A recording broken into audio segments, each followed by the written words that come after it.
La base, c'était de dire, eh bien, pour qu'on puisse mener des actions en commun, on a besoin d'avoir des interlocuteurs.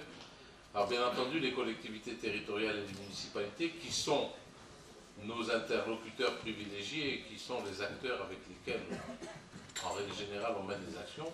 Mais il nous fallait des interlocuteurs économiques et pour ce faire, il fallait qu'on ait une structure qui soit notre interlocuteur pour qu'on puisse travailler ensemble à ce qui est notre cœur de métier, c'est-à-dire le développement économique de nos entreprises et l'attractivité de notre territoire.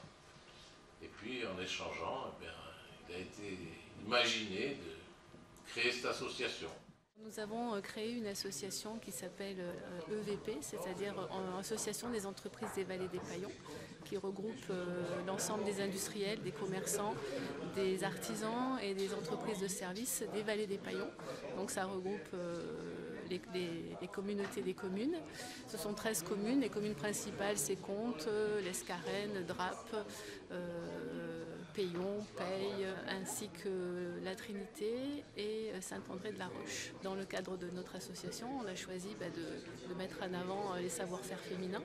Donc au niveau du bureau, il y a Carole Nussbaum qui est secrétaire, qui a une entreprise qui s'appelle Somadex sur Comte. Cynthia Guittard Molinello qui est responsable des meubles Molinello sur la Trinité. Et ensuite on a un vice-président qui s'appelle Daniel Svecci qui a une entreprise SEJD sur Comte. Ça s'est fait comme ça hein, et c'est bien tombé. On a des femmes représentatives au niveau de l'association et du bureau de l'association.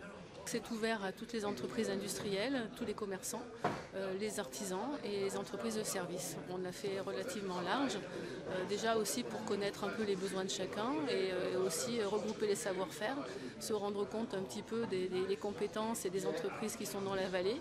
Et si on peut faire des rapprochements, c'est très intéressant. C'est déjà se faire connaître et puis aussi faire remonter les besoins pour améliorer le quotidien et les besoins des entreprises. On va déjà œuvrer sur fédérer le maximum d'entreprises, donc se faire connaître.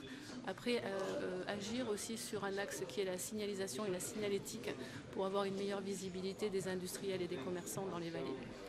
Travailler aussi sur l'emploi et la formation et travailler aussi sur le recyclage et sur l'utilisation des déchets.